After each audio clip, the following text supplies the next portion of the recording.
Hi, this is Jess Ernst, clinical educator for Keto-Mojo. In this video, I'm going to explain the features and uses of the different graphs on the MyMojoHealth patient dashboard. Understanding how to use the graphs is beneficial for the practitioner to understand trends, the percentage of time your patient is in their goal range, and you have the ability to visually view an average trend of a specific metric for optimal feedback, which is provided in line or bar graph form.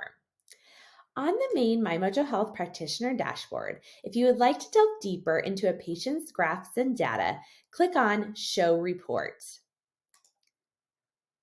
On this screen, you have the ability to view several different graphs. Having this advanced mode toggled on, you can view additional trends, charts, and metrics. However, if you only need to view the first two graphics, you may toggle this off. For this video, I'm going to keep advanced mode on to show you all of the different graphs on the patient dashboard. I first recommend choosing a specific time interval to view the data. You can choose to view the patient's data from the past day, week, month, year, or even a custom time range. The boxes of average trends provide this individual patient's trends from the time period before to now.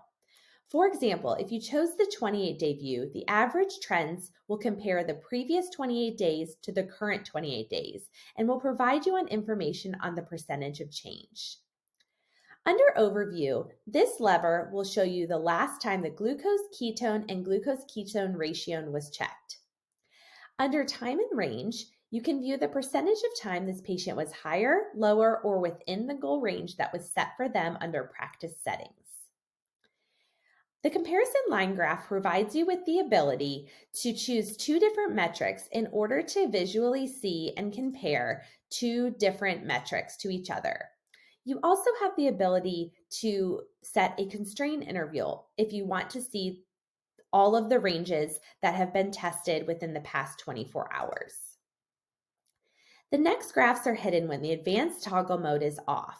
But if you have advanced mode on, these bar graphs show the maximum, minimum, and average levels based on the time period selected.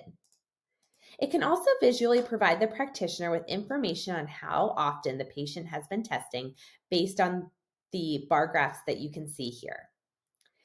These macronutrient graphs are hidden if advanced mode is off. If your patient has connected their personal MyMojoHealth account with Apple Health, as well as integrated with Carb Manager or Chronometer, these macronutrient numbers will come through Apple Health into their dashboard. If the patient has not yet completed the steps of integration, you will not have the ability as a practitioner to view these macro numbers. These graphs show the percentage of time the patient is below, within, or above a ketogenic ratio set for them, as well as the different macronutrient composition. Additional graphs review the maximum, minimum, and average values for carbohydrates, protein, and fat which they logged in their app. At the bottom of this report, you have the ability to view all of the patient's data in a list. In this chart under last readings, you can sort the readings by data type or by reading type, reading tags, sources, or notes. This dashboard can provide the practitioner with information in different formats to view the data and provide appropriate interventions as needed. If you have any questions regarding the reports feature, please contact Keto-Mojo customer support at support@ketomojo.com.